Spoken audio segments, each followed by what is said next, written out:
রাজউকের ড্যাব অনুমোদিত নকশার বাইরে গিয়ে ব্যক্তি মালিকানাধীন জমিতে অবৈধ সড়ক নির্মাণের অভিযোগে মানববন্ধন করেছেন রাজধানীর তুরাগ থানার নলভোগ ধৌর মৌজার জমির মালিকরা।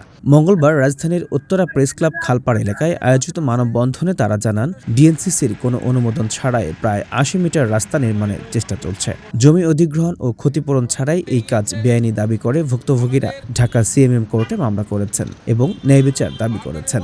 ভুক্তভোগীদের অভিযোগ, ঢাকা উত্তর সিটি কর্পোরেশন কোনো ধরনের আনুষ্ঠানিক অনুমোদন ছাড়াই ওই এলাকায় প্রায় ৮০ মিটার সড়ক সম্প্রসারণের কার্যক্রম চালাচ্ছে। এতে ক্ষতিপূরণ ছাড়াই রাস্তা নির্মাণের কাজ চলছে বলে তারা দাবি করেন। মানববন্ধনে বক্তারা আরও অভিযোগ করেন, প্রকল্প গ্রহণের আগে কোনো গণশুনানি অনুষ্ঠিত হয়নি, সংশ্লিষ্ট জমির মালিকদের কোনো নোটিশও দেওয়া হয়নি, এমনকি জমির মালিকানা যাচাই কিংবা আইন অনুযায়ী অধিগ্রহণের কোনো প্রক্রিয়াও অনুসরণ করা হয়নি। রাজধানী উন্নয়ন কর্তৃপক্ষ পরিকল্পিত নগরায়নের জন্য ড্যাব প্রণয়ন করে। ড্যাবে কোথায় কি রাস্তা হবে সেটা আছে, ড্যাবের পরিকল্পনা, ড্যাবের লেআউট, ড্যাবের রাস্তার যে প্রভিশন আছে সেটাকে অমান্য করে সম্পূর্ণ বনগড়া, যেখানে সিএসএ কোনো সিটি জরিপে কোনো রাস্তা নাই, আরএসএ কোনো রাস্তা নাই, সিটি জরিপ ম্যাপে কোনো রাস্তা নাই, সেই জায়গায় জোর করে জনগণের ব্যক্তি সম্পত্তি অধিগ্রহণ না করে রাস্তা নির্মাণের প্রতিবাদে আমাদের মানববন্ধন।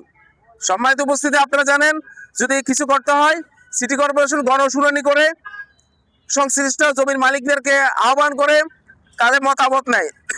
এখানে সিটি কর্পোরেশন এমন কোনো মতামত নেয় নাই, কোনো গণশুনানি করে নাই, অধিগ্রহণের কোনো নোটিশও দেয় নাই। এইভাবে ব্যক্তি মালিকেরা সম্পত্তিতে রাস্তা নির্মাণ সম্পূর্ণ অবৈধ এবং বেআইনি। আমরা সেই বেআইনি কাজের বিরুদ্ধে এখানে দাঁড়াইছি। প্রিয় ভাইরা, আমরা সিটি কর্পোরেশনে গেছিলাম, উত্তর সিটি কর্পোরেশনে গেছিলাম, প্রশাসক আমাদেরকে বলছেন এরকম কোনো পরিকল্পনা নাই। চিফ ইঞ্জিনিয়ার আমাদেরকে এই ব্যাপারে কোনো কিছু দেখাতে পারেন নাই। পরে সিটি কর্পোরেশন থেকে আমরা উত্তর city corporation zonal office 6 zone 6 এর নির্বাহী প্রকৌশলীর সাথে দেখা করেছি। ওরা বলেছে এরকম কোনো পরিকল্পনা হয় নাই। উন্নয়নের জন্য রাস্তার যে পরিকল্পনা, তার বাইরে ৮০ মিটার অতিরিক্ত রাস্তার কোনো পরিকল্পনা এখন পর্যন্ত সিটি কর্পোরেশনের কোনো অনুমোদিত হয় নাই।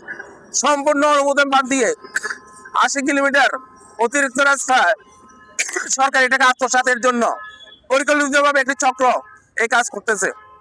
আমরা ব্যক্তি মালিকানা সম্পত্তি ড্যাবের পরিকল্পনা বেঁধে রেখে অবৈধভাবে দখল করে বাউন্ডারি ওয়াল ভেঙে স্থাপনা গুড়িয়ে দিয়ে রাস্তা নির্মাণের প্রতিবাদে এই মানববন্ধন করতে যাচ্ছি।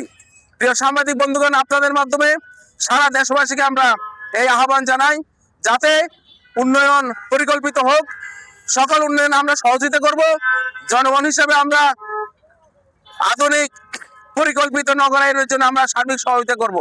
কিন্তু এইভাবে জোর জবরদস্তি করে কায়েমি স্বার্থবাদী গোষ্ঠীর স্বার্থে সরকারি পরিকল্পনার বাইরে সরকারি বাজেটকে অপচয় করার জন্য, যেটি সিটি জরিপে নাই, আরএস জরিপে নাই, সেখানে রাস্তা নির্মাণ, অবৈধভাবে রাস্তা নির্মাণ, অপরিকল্পিত রাস্তা সম্প্রসারণের বিরুদ্ধে আমরা আজকে মানববন্ধন করতে যাচ্ছি।